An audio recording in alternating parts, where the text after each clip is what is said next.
infinite movement, the freaky fields, and a bunch of different stuff in the new Fortnite update. Let's talk about what exactly changed, the things you should look out for, and what is relevant for tournaments this week. So enough with the addition of movement. Movement is back, at least for Fortnitemares. I'm not sure how long Fortnitemares is actually going to last, but for the foreseeable future, as this update is here, we have movement items in the game. Starting off with the Witch's Broom. The Witch's Brooms are finally back. Now, this is one of my favorite solo movement items because it's just so easy. You click, you rotate, you fly, and you go. Now, Witch's Brooms can be found pretty much from every single chest or floor spawn as well. I played a few games of ranked and I haven't been able to find more than one so far, but they are in the game. You can also get them guaranteed from the floating island as well. If you want to fight for that in solo cash cups, it might be worth it because you do get movement items. But if you don't find the Witch's Broom, then there's other items in the game right now for movement, starting off with the new chainsaw. The chainsaws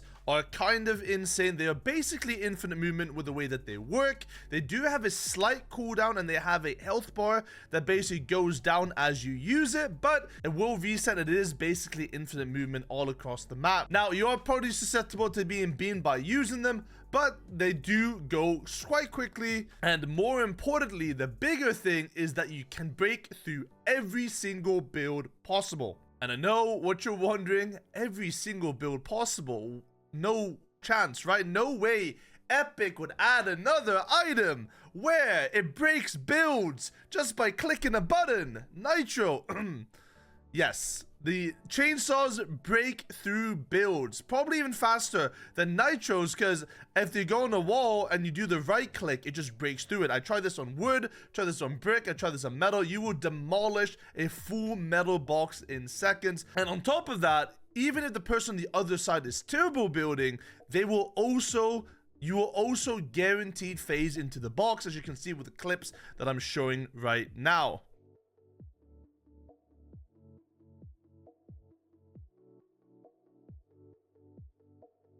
So pretty much what a lot of people have been asking for, we now have two different mobility items that you can use, and there will probably be relatively high spawn rate, as Epic always does when they add new items to the game. You'll be able to find them everywhere, so keep out for them for solo cash cups, and you'll probably have to practice with them as well. Now, in terms of map changes, the map is slightly changed. There is a bunch of fog everywhere. It's not like the old fog where you're not going to be able to see people from 300 meters away.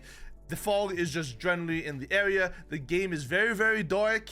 Me, as I play ranked, I can barely see stuff. I keep dying to people, but the game is slightly more darker, but it should be fine. And in terms of other map changes, we do have a new POI. It is finally the last POI on the map, other than Rebel's Roost, which is for some reason still here, that has been changed from the original start of this chapter, and that is Reckless Railways has been removed and now has been changed to Freaky Fields. Freaky Fields has been added to Fortnite, which is basically an Anarchy Acres type of copy. Looks exactly the same, looks cool, the aesthetic is great. Should be interesting to see if a lot of the pro teams still end up landing there, considering, you know, the majority of the loot at Reckless is now completely gone. The fact that Fortnitemares isn't that long anyways, it shouldn't be that big of a deal. And be careful when you enter the Freaky Fields because you don't know what is in there. If you do play pubs, keep out for the televisions because things like this might happen to you. Oh my god, mit Saw.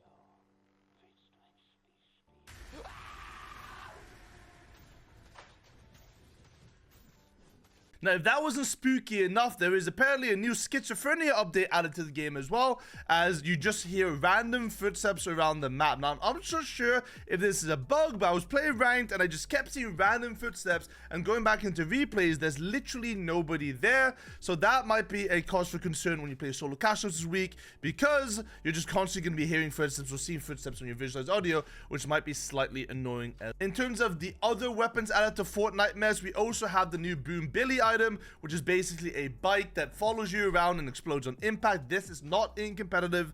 We have the new boss, which drops the wood stake shotgun. Obviously, the wood stake shotgun is a shotgun that we did have last year as well. The exact same one, again, not an item in competitive. And the new boss that also drops the Billy item, which you saw cause the jump scare there on Katu's clip as well. In terms of other things added in this update, Reload did have a bit of an overhaul on its loot pool. The double barrel and the prime shotguns were removed. improved. They added the wood stake shotgun, they added the sideways rifle, minigun, and the scythe to it as well. So it's about to get very, very hectic.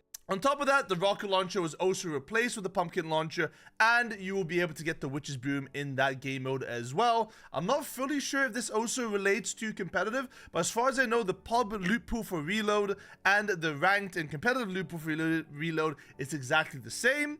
So you'll be able to run around with miniguns now in reload, duo, and squad caskets potentially, which might be slightly interesting, but maybe a good thing, because maybe that stops the heal off from happening in that game mode, which we so dearly love. As we get closer towards the end of the season as well, if you're interested in that sort of thing, there is confirmed a end of season chapter event or end of chapter event with a lobby cooldowns, which means we will be getting a live event back in the game as we get back towards OG season, which means that most likely towards November 3rd, when the new season comes out, you'll be able to go through and play the live events as we transfer back into chapter 2 OG and swap from season to season. In terms of other overall competitive changes, it seems like the times for this week's tournaments have been changed. All of the tournaments are now running on Sunday, with reload overlapping with the Trio Cash Cup finals as well. So the first tournament, it will be on Sunday, 1 p.m. Amsterdam time to 4 p.m. Amsterdam time, with the final starting from 5 to 8 p.m. Amsterdam time as well. Reload Duo starts at 5 p.m. Amsterdam, 4 p.m. UK, with Squad starting an hour after that finishes as well. So all of the tournaments will now be this weekend on this Sunday, so don't miss it, because today was obviously the Fortnitemares update, and they're not running any sort of tournaments today. This will only be for this week. Next week, we're going back to our regularly scheduled tournaments, and you won't have to worry about that. Thank you guys for watching, and I'll see you guys in the next one. Bye.